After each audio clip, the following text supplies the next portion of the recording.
औज़ुबिल्लाहिमिनश्शैतानिर्रजीम बिस्मिल्लाहिर्रहमानिर्रहीम। अस्सलाम वालेकुम viewers, welcome to the food chef Nadia. तो आज यहाँ पे हम बहुत ही मज़ेदार किस्म का आलू गोश्त बनाने लगे हैं जो कि बहुत ही यमी बनता है। आलू गोश्त तो हर घर में बनता है, बहुत ही मज़ेदार बनता होगा, लेकिन अगर आप थोड़े से उसको ट्रिक के साथ बनाएं, वही घर के ही मसालों से मैं आज बताऊंगी कैसे आप इसमें मज़ा और जायका इंक्लूड कर सकते हैं तो जो दस्तरखान की जान बन जाए। तो इसके लिए चले मैं आपको आज बताती हूँ आलू गोश्त जो कि मैं किस तरह से बनाती हूँ और ये बहुत ही यमी बनता है। तो चले इसके लिए हमें यहाँ पे चाहिए, मैंने यहाँ पे लिया है तकरीबन 3 पाव मटन का गोश्त 700 ग्राम।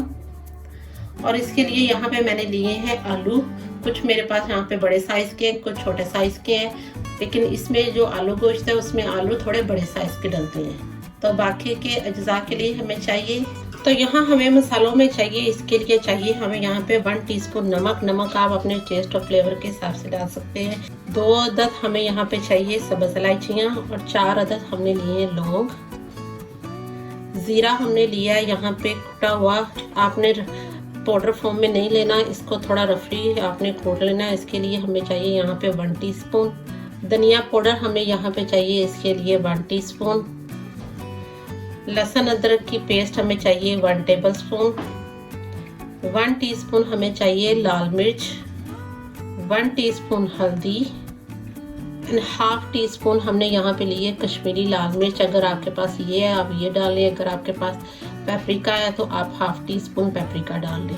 ये जस्ट कलर देने के लिए होती है, इसका फ्लेवर से कोई ताल्लुक नहीं है, जस्ट ये कलर देने के लिए, क्योंकि हमें इसे आलू गोश्त को एक थोड़ा देगी स्टाइल लुक का बनाना है। तो इसके लिए हमें यहाँ पे तो कश्मीरी लाल मिर्च हाफ टी स्पून डालनी पड़ेगी। तो ये देखें 3 मीडियम साइज के प्याज लेके मैंने उन्हें फ्राई कर लिया है और 2 टेबलस्पून हमें यहाँ पे योगर्ट चाहिए थिक वाली, अगर आपके पास पतली है तो हाफ कप लगेगा।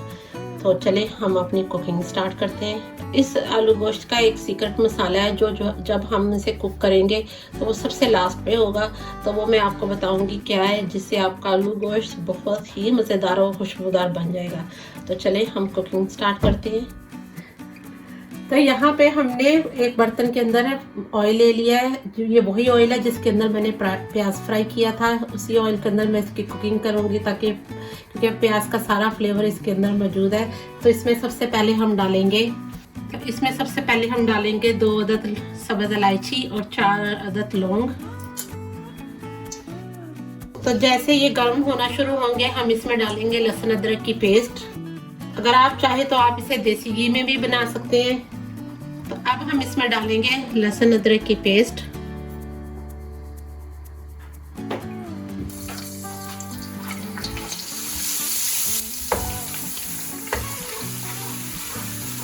अब हम इसमें डालेंगे मटन।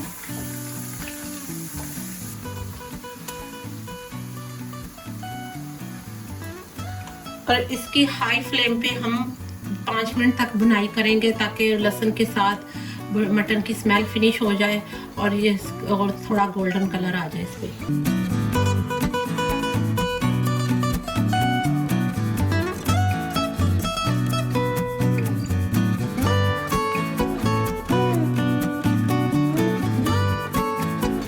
तो देखिए मैंने यहाँ पे गोश्त को ऑयल के साथ हल्का सा फ्राई कर लिया है, इतना कर लिया है कि इसका पानी ड्रेन हो गया है और इसमें से बबलिंग आनी ख़त्म हो गई है। अब हम इसमें डालेंगे नमक आप अपने टेस्ट के हिसाब से डालिएगा, रेड चिली पाउडर, हल्दी पाउडर, ज़ीरा पाउडर, कुटा हुआ ज़ीरा, धनिया, कश्मीरी लाल मिर्च,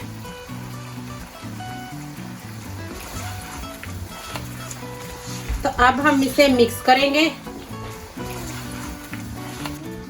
इसके साथ हम इसमें डालेंगे फ्राई किया हुआ प्याज, हाफ कप दही,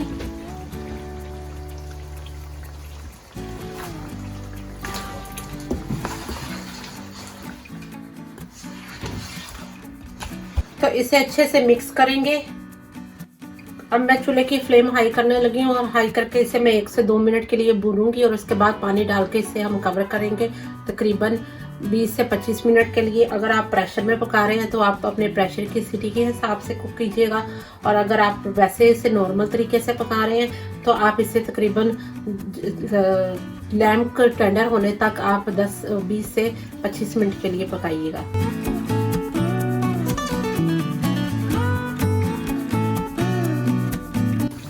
तो देखिए अभी से ही इसका कितना ब्यूटीफुल कलर आ गया है। जो हमने यहाँ पे कश्मीरी मिर्च डाली थी उसकी वजह से आया है। यहाँ मैं इसमें डालने लगी हूँ 1 गिलास पानी। आपने जितना इसमें पानी डालना चाहते हैं, गोश्त के आपको पता है गोश्त अगर तो मटन का है तो वो देर से गलेगा, और अगर वो लैम का है तो वो जल्दी गल जाएगा, और अगर वो बीफ का है तो वो उससे भी ज़्यादा देर से गलेगा। आप उसी हिसाब से इसमें पानी डालिएगा।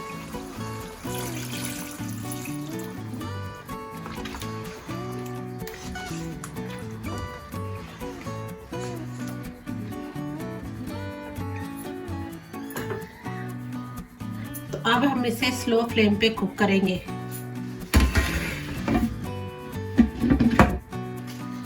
तो गोश्त गलने तक इसे हम स्लो फ्लेम पे कुक करेंगे। तो चले, जैसे ही गोश्त टेंडर होता है मैं आपको इसकी नेक्स्ट लुक इसकी दिखाती हूँ। तो ये देखें, हमने यहाँ पे गोश्त को मैंने यहाँ इसे 5 मिनट के लिए प्रेशर कुकर लगा दिया था। अगर आप नॉर्मल तरीके से पकाना चाहते हैं तो आप इसे नॉर्मल तरीके से भी पका सकते हैं, लेकिन मुझे ज़रा जल्दी कुक करना था, मैंने इसलिए इसे प्रेशर लगा दिया था। और मैंने प्रेशर से निकाल के इसे बर्तन में वापस डाल लिया है। तो ये देखिए गोश्त यहाँ पे बहुत अच्छा सा टेंडर हो चुका है। अब हम इसमें शामिल करेंगे आलू। तो देखिए मैंने यहाँ पे आलू इस तरह से बड़े साइज़ के काट लिए हैं। 4 अदद मेरे पास आलू थे जो मैंने इस तरह से बड़े साइज़ के काट लिए। ये इसमें शामिल करेंगे और 1 से 2 मिनट इसे आलू के साथ मिक्स करेंगे ताकि सारे मसाले आलू को भी लग जाएं।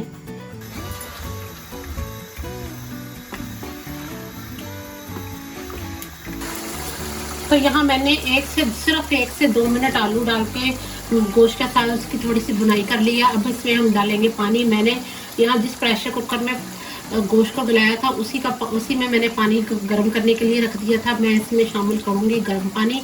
जितना मुझे शोरबा चाहिए, जितनी मुझे ग्रेवी चाहिए, मैं उसी हिसाब से पानी डालूँगी। आपको जितनी थीन, जितनी पतली, गाढ़ी, जितनी ग्रेवी आप बनाना चाहते हैं आप उसी हिसाब से पानी डालिएगा। अब मैं इसे लिड लगाकर 5 से 7 मिनट के लिए स्लो फ्लेम पे, मीडियम फ्लेम पे कुक करेंगे ताकि जो इसके अंदर हमने ग्रेवी हमें जितनी चाहिए वो मिल जाए और आलू भी गल जाए।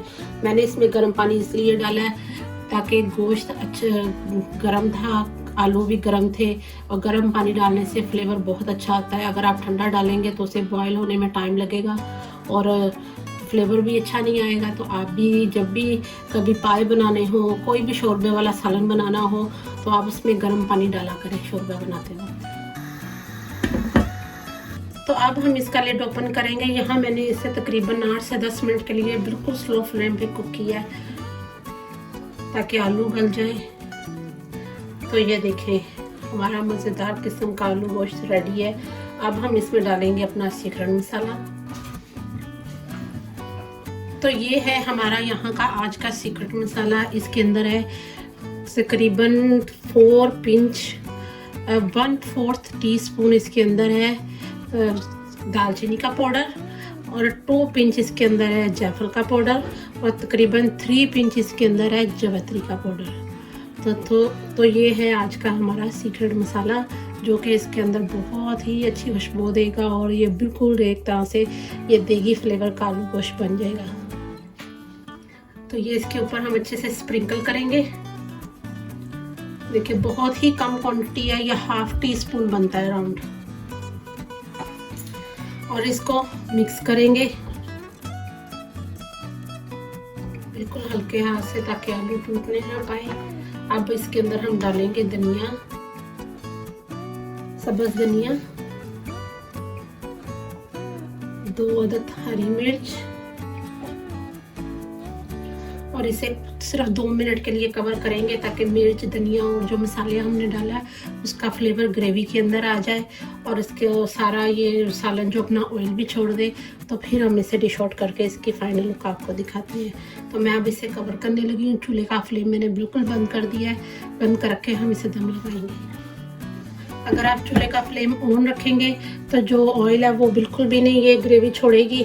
चूल्हा बंद होगा तो ग्रेवी ऑयल छोड़ेगी। तो आज हमने यहाँ पे बनाया है बहुत ही मज़ेदार किस्म का आलू गोश्त और देखें कितना खूबसूरत लग रहा है। इतनी ही अच्छी इसमें से खुशबू आ रही है और कितना ये यमी लग रहा है। आई होप आपको ये मेरी वीडियो बहुत अच्छी लगेगी। आप भी video step by step and तक ज़रूर देखिएगा कि आपको पता चलेगा इसमें सीक्रेट मसाले डालने के बाद इसके अंदर से कितनी अच्छी खुशबू आएगी और बिल्कुल ये लगेगा जैसे आपने देग में पकाया है। तो देखिए कितना इजी रेसिपी है कि हम घर के मसालों से एक जो कमर्शियल पकने वाली चीज़ें हैं वो हम घर में कैसे बना सकते हैं। व्यूअर्स, मेरे चैनल के कम्युनिटी पोल को भी चेक कीजिएगा। उसमें कुछ आंसर क्वेश्चंस मैंने रखे हैं जो कि आपके लिए रखे हैं। मैं आपकी राय चेक करना चाहती हूँ कि आप कैसा खाना पसंद करते हैं, कौन सी डिशेस आपको अच्छी लगती हैं, ताकि मैं आपके साथ वही वीडियोस वही रेसिपीज शेयर कर सकूँ। आई होप आपको मेरी वीडियो बहुत अच्छी लगेगी। आप भी रेसिपी ज़रूर ट्राई कीजिएगा। मुझे कमेंट बॉक्स में ज़रूर बताइएगा। मेरे चैनल को लाइक करें, सब्सक्राइब करें, बेल आइकन का बटन ज़रूर प्रेस करें ताकि आने वाली लेटेस्ट वीडियो सबसे पहले आपको देखने के लिए मिले। तो मिलते हैं न्यू रेसिपीज़ में। अल्लाह हाफिज़।